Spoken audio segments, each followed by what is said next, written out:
Did you know that a single, seemingly ordinary bridge could lead to the unraveling of one of history's most powerful empires? Buckle up, because the story I'm about to share will take you back in time to a decision so seemingly trivial, so mundane, that its consequences might blow your mind. This is the tale of the bridge that brought down an empire. Our journey starts in the early 17th century, a time when the Mughal Empire stretched its powerful shadow across almost all of India. It was a golden age, filled with art, culture, trade, and architectural marvels, like the Taj Mahal. The Mughals were the unchallenged rulers of the Indian subcontinent. Their court was a hub of political intrigue. Their treasury overflowed with wealth from spices, textiles, and trade routes. Yet, as is often the case with empires, their greatest enemy came not from beyond their borders, but from within. The scene is set in 1628. Shah Jahan, the Mughal emperor, has recently taken the throne. He's known for his ambitious vision, his architectural genius, and, let's not forget, his wealth. That year, he commissions a marvel, a bridge over a key river in what is now Rajasthan. Practical?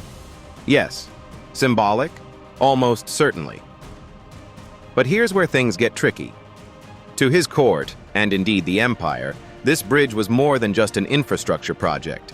In the Mughal Empire, rivers were often seen as natural dividing points, boundaries between regions, provinces, and spheres of influence. Building a bridge wasn't merely practical. It was a statement of control, a way of saying, we unify what nature separates. This bridge, officially called the Dara Setu, was constructed over the Chambal River. The aim was simple: better connectivity, smoother trade routes, and an easier way to move troops if needed. But what's fascinating is how this bridge, small and fairly unremarkable as a structure, became the spark for much bigger problems. As construction began, local chiefs and landlords in the region, known as zamindars, began to stir. They considered the bridge an encroachment on their autonomy.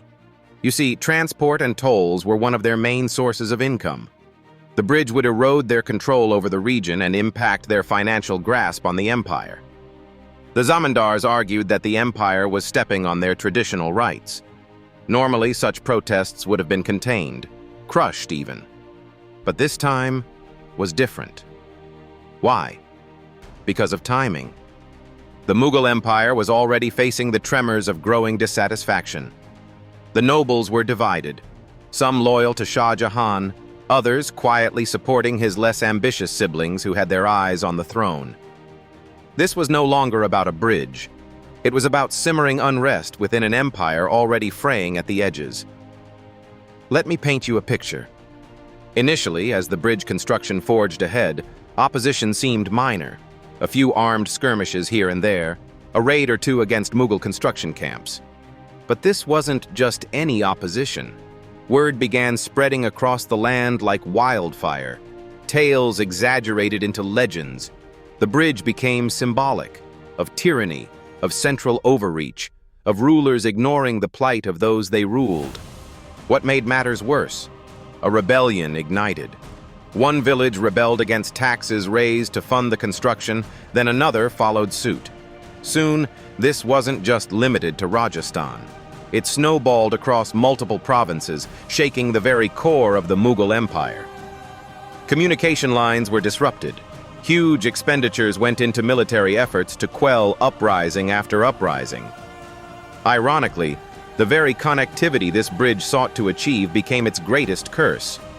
Rebels used the bridge they so vehemently opposed to mobilize faster. At this stage, you might be thinking, why didn't Shah Jahan simply halt construction? Well, in his mind, that would have signaled weakness.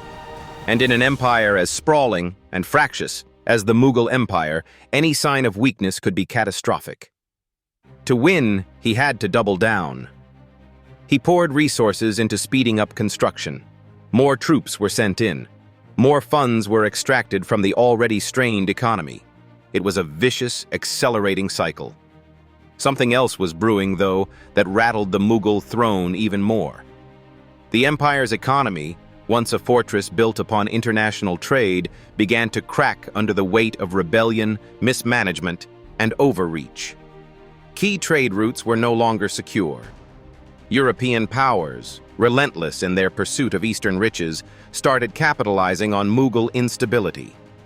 British merchants, still operating under the auspices of the East India Company, gained stronger footholds along India's coastline. They began expanding further inland by exploiting internal divides, gaps widened by this very rebellion born of an innocent bridge. And here's where we escalate things. Fast forward a few decades. The unrest didn't just stop when the bridge was completed. Its roots planted long-term distrust between rulers and ruled. Shah Jahan's successors inherited an empire rife with regional instability, drained coffers, and a populace divided not simply by class or culture, but by resentment for imperial arrogance. Ready for the twist? This rebellion over the Dara Setu might not have toppled the Mughal Empire immediately, but it laid bare every structural flaw hiding behind the empire's glittering facade.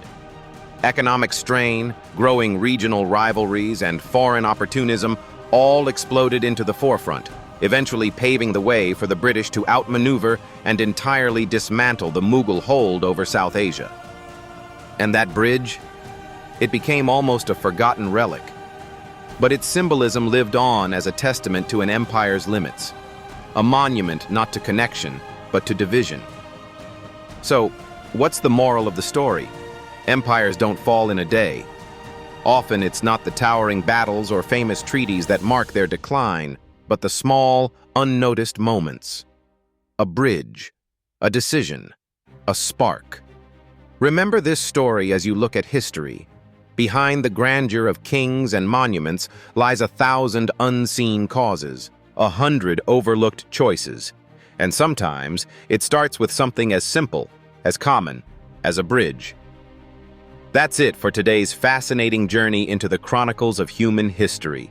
Make sure to like, subscribe, and turn on notifications for more enthralling stories like this one.